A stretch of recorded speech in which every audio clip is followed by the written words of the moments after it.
So,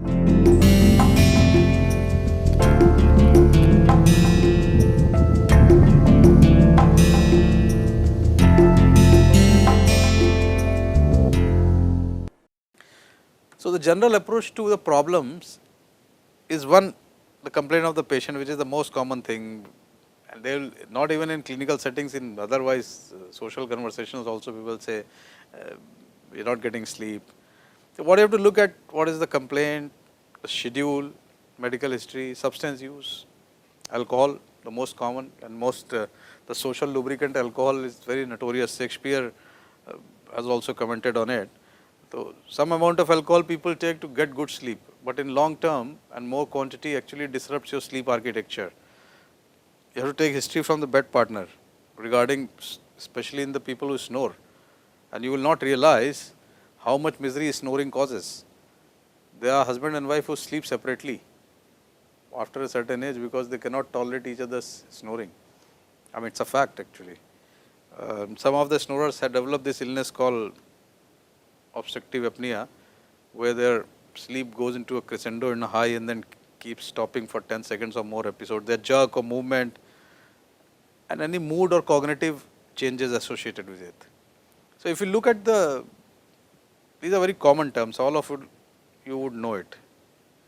So, it will be interesting to learn about them. Dysomnia has insomnia, very common term, or hypersomnia. Circadian rhythm disturbances, parasomnias. So, what all happens when somebody tells you I am not getting sleep, or somebody says I am an insomniac. So, it is not a monolithic term. You say insomnia is just one thing. As with pain, there could be a difficulty in initiating sleep. There could be a difficulty in maintaining sleep. Somebody may not get sleep. You people go to the bed and they are not sleeping. Some people go to bed and get sleep, or they get up early, which is early termination. Some people may have, now this is the quality. What exactly is happening when you are not getting sleep? It can also be looked at whether it is a transient thing. You are stressed about exam, you are not getting sleep. Stress in a relationship, some mishap, you don't get sleep. Or this is a transient thing, or a short term thing, maybe a few weeks, 1 month or 2 months for some reason, and chronic insomnia is for months to years. You can also look at it from a cause, whether there is no other cause. If you are having abdominal pain which is not getting cured, you have lack of sleep, but that is secondary to the pain. Primary is you have no problem, still you are having problems. But by far this is the commonest complaint, and it is increasing day by day.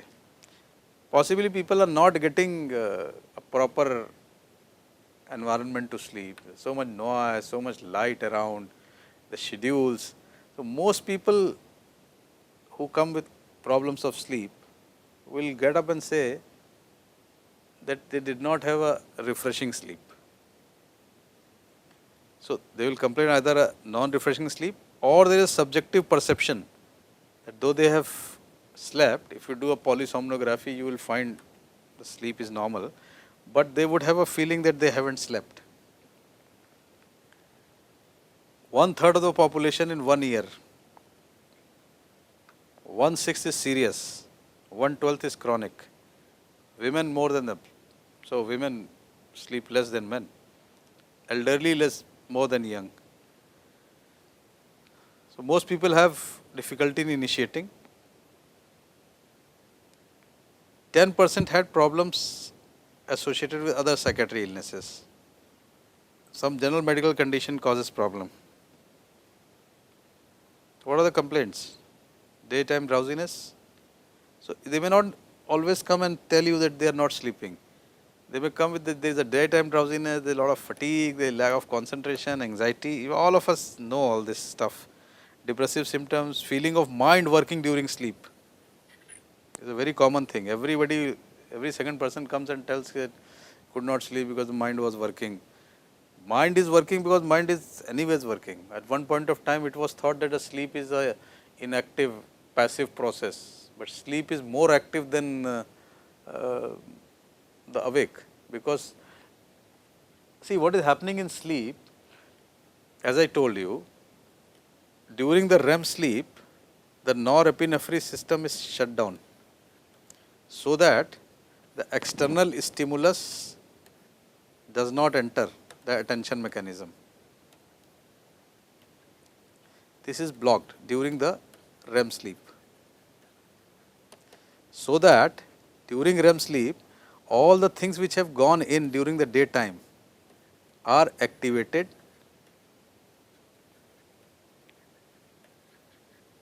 and processed. Now imagine if external things are also coming, internal also generally there will be a chaos.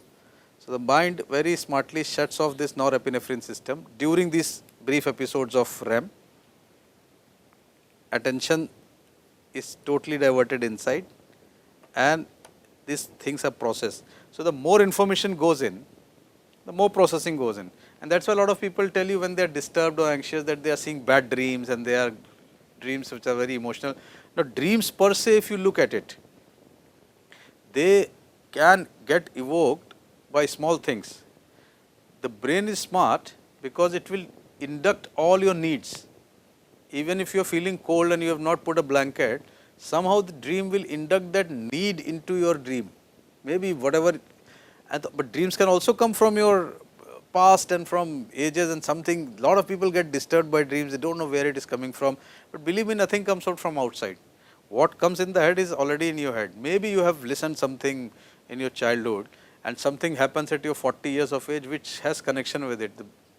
This processing just brings it out, and it can be intense, and at the same time you are feeling cold and you don't have a blanket, your mind is asking you to cold, but you can't get up, and because you are not aware, so the dream will suddenly induct some scene of blanket, but you must have noticed it.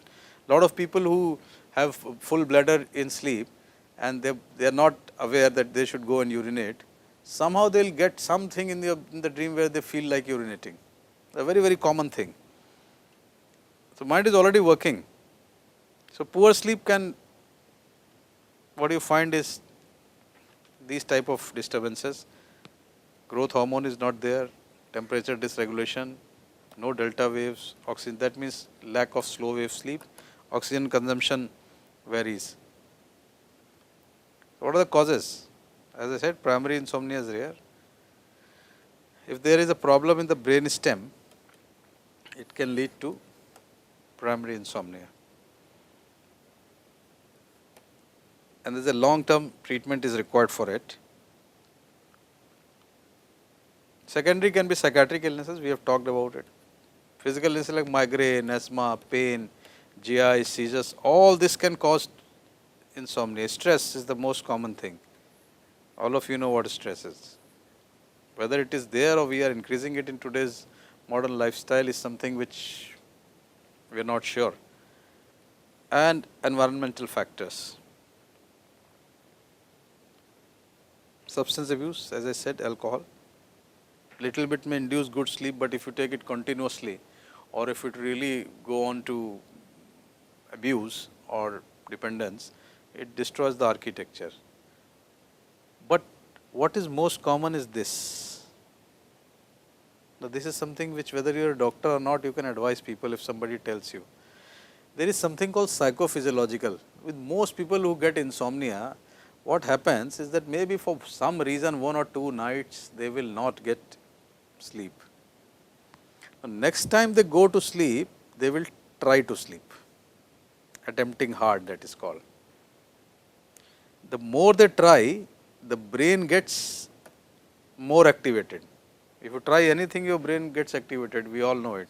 The more it activates, the more disruption happens. So once it continues for beyond 3, 5, 4, 5 days, what they develop is called sleeplessness phobia. Got it? You are not sleeping, you try. Trying activates muscle tension, goes up, leads to more disruption. But this cycle continues and it eventually lands up in phobia. Every time they are going to the bed, they will have an irrational fear whether they will get sleep or not. Then it leads to worry. And during the day, they will keep thinking what you call rumination. One big question, whether they will sleep at night. This is the biggest question for people who are not getting it. The whole day they'll keep thinking. By the time they come to the night, the worry has already increased the muscle tension. The muscle tension is increased, disruption, phobia. This is the biggest cause of sleep disturbance. So anyway, I'll skip the diagnosis. So what you find is increased sleep latency. The time to going to bed and getting sleep has increased. The slow wave sleep is decreased. Muscle activity is increased. REM latency means because the slow wave sleep, if suppose it has to come after 90 minutes, this part slow wave sleep, this has decreased. So REM will come before. This is called latency. And they dream more.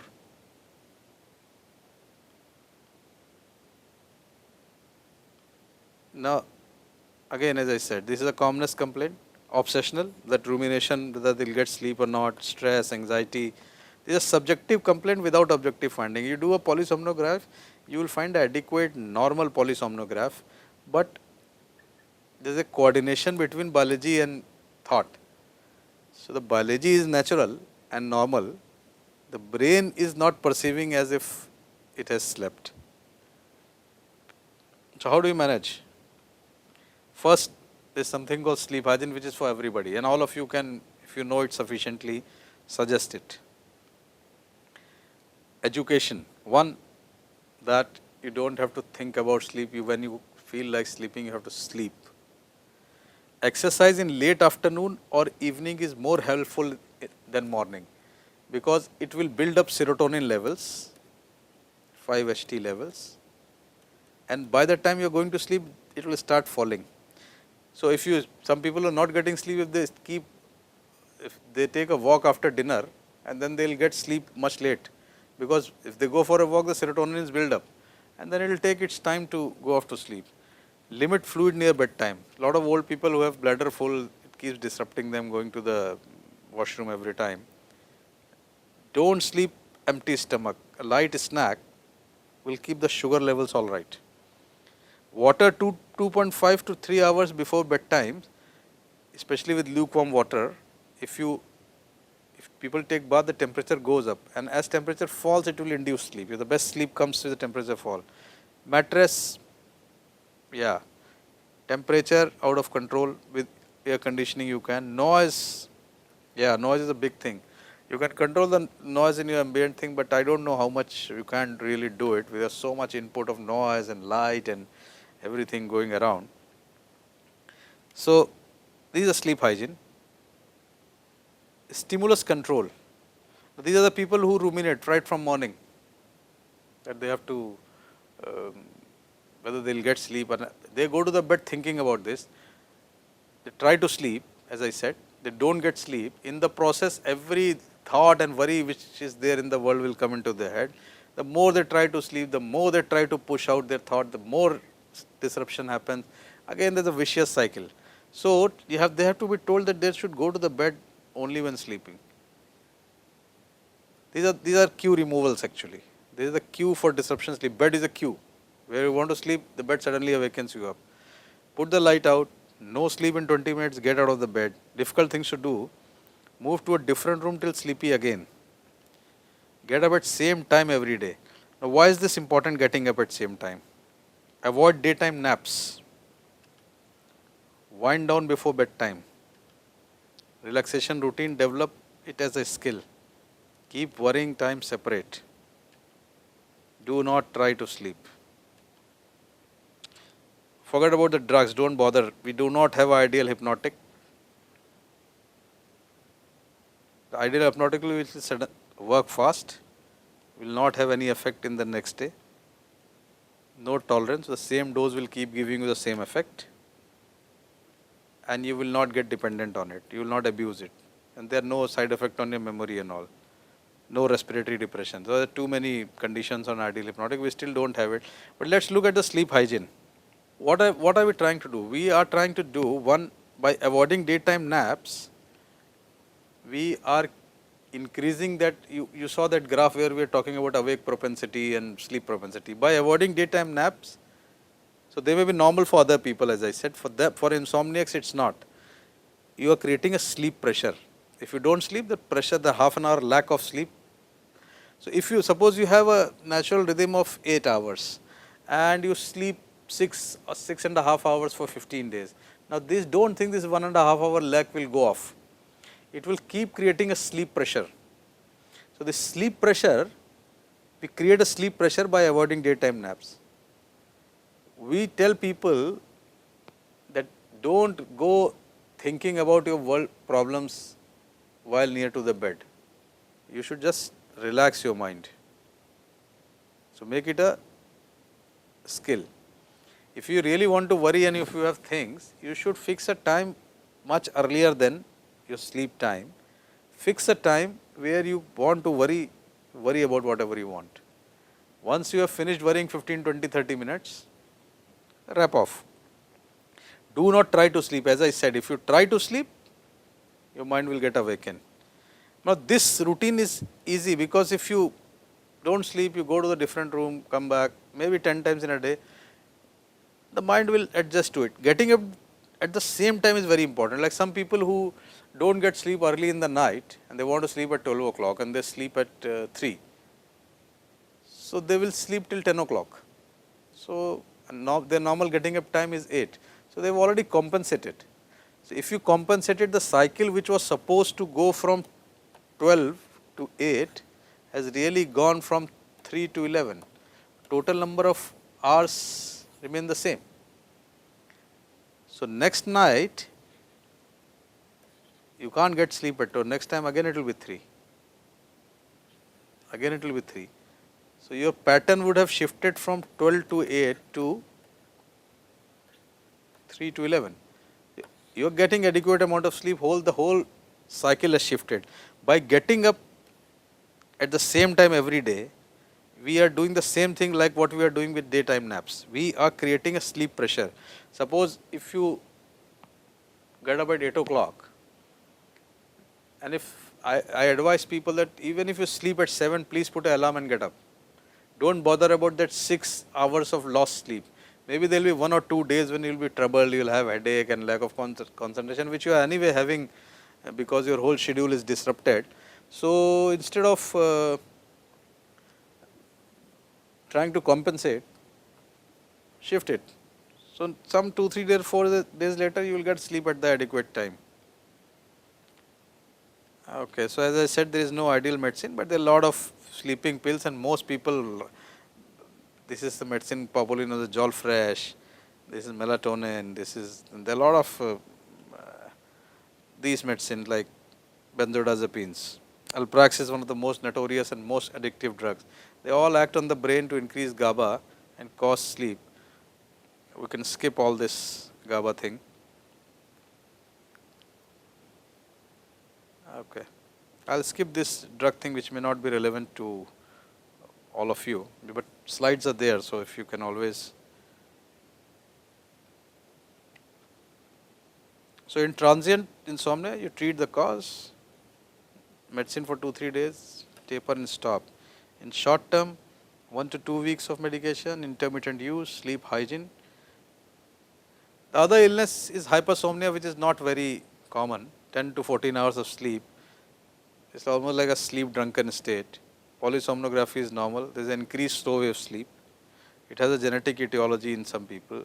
Secondary can be narcolepsy, which is characterized by brief, intense bouts of sleepiness. Cataplexy, where you suddenly lose, when you are emotional, you suddenly lose the body control and you fall. Sleep arousals, when you get up in the morning, but your body is, the sleep paralysis, when you are getting up in the morning, but your body is not moving. Klein-Levin syndrome is one of the, so I will skip this idiopathic stupor. These are not maybe concern. But I would like to tell you, as I said, this is a cataplegia, hypnagogic. When you are going to sleep, you have hallucination. Bouts of, these are all rare illnesses which people hardly see actually in this part of the world. Circadian rhythm disturbances are there for people like who fly across west and east with the zone change, phase shift duties. There is a mismatch between the internal oscillator and external demands. A lot of people who work in shifts develop this circadian rhythm problem. It leads to insomnia or hypersomnia, fatigue, distress, delay sleep phase, night owls, advanced, jet lag. All of you who travel will know. This is because of the, there's a difference between the clock, between east and west. Indian Standard Time is 5.5 hours ahead of Greenwich Mean Time. So, if you fly from east coast all the way to west, or you cut across west to east, you will have these type of phase shifts. Now, these are something which may be of interest. Some people complain that while they are sleeping, they have this creepy feeling in their calf muscles.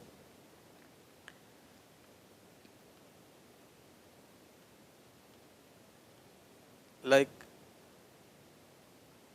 now these are something which is interesting.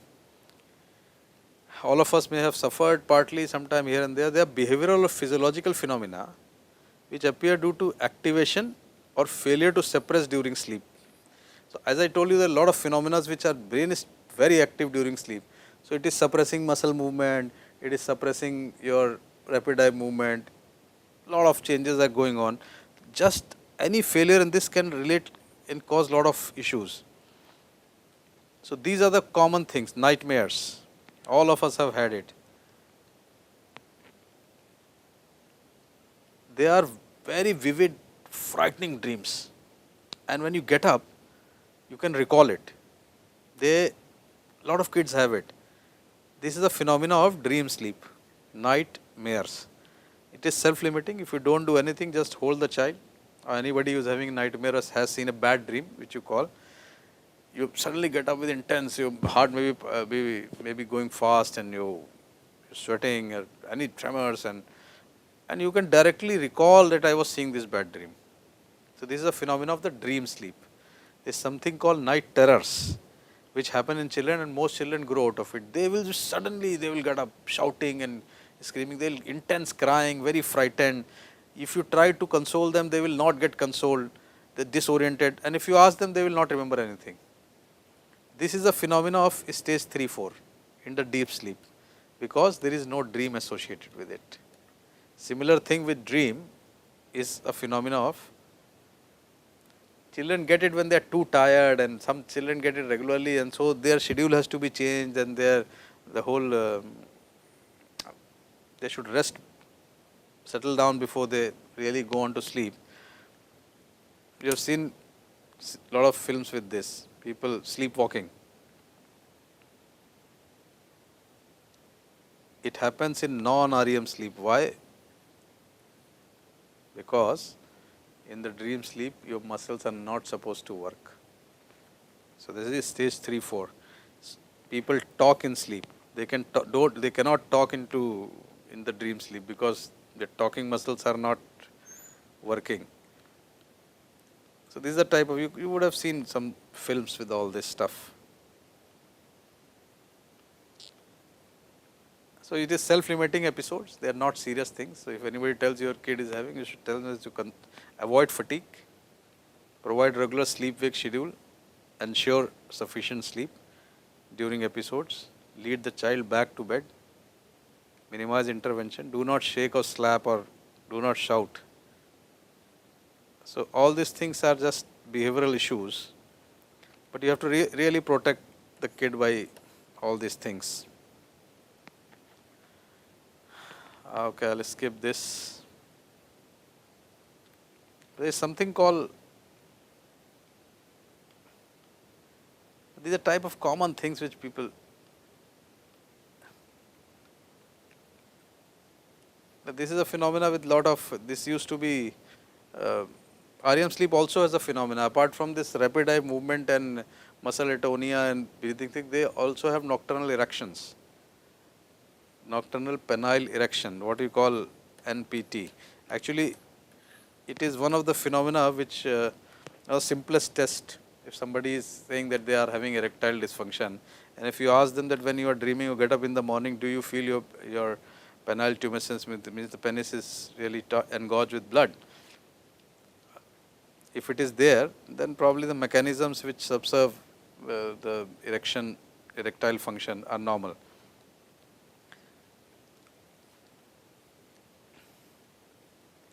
Enuresis, lot of kids under stress who have gained bladder control previously start doing nocturnal, passing out urine in the bed in the night.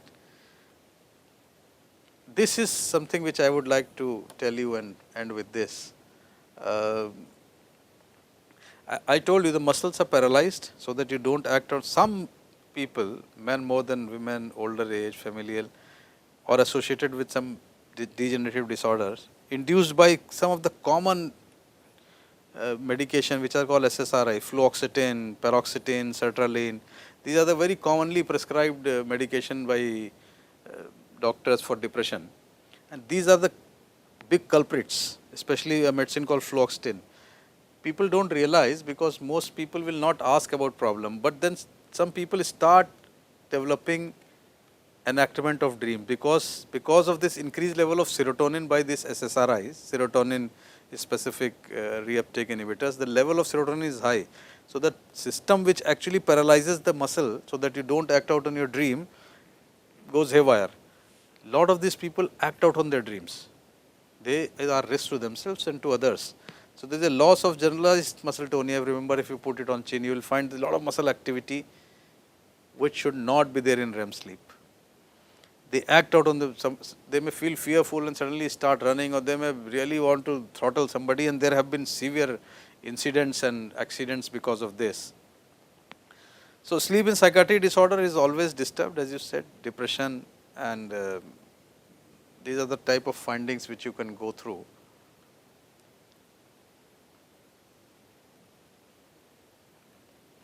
Okay, so normally what you do is, this is a flow chart, is something called sleep related breathing disorder. The most common illness is called obstructive sleep apnea. I will tell you briefly about this before ending.